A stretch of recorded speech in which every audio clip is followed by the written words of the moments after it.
আমরা এখন আসছি জামে আহমদিয়া সুন্নিয়া আলিয়ার মাঠে। আর আমার কোলে আছে আমার ছোট্ট আম্মি হুরাইন।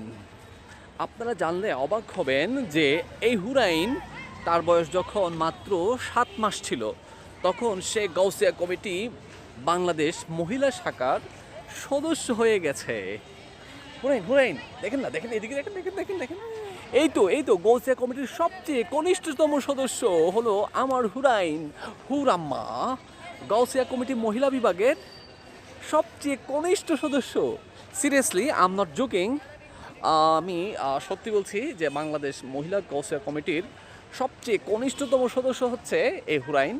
আমি আমার বোনকে পরামর্শ দিয়েছিলাম যে তুমি যেহেতু আমরা যেহেতু তরিকতের দরবারে কাজ করি, সেহেতু ইনশাল্লাহ আল্লাহ এবং আল্লাহ রসুলের দরবারে এটা সাক্ষী থাকবে, কালকে ময়দানে হাসরে আমরা বলতে পারবো আমার এই ছোট্ট হুরাইন হচ্ছে হুজুর গাউসিয়া পাকের গাউসিয়া কমিটির সবচেয়ে কনিষ্ঠতম সদস্য হয়েছে।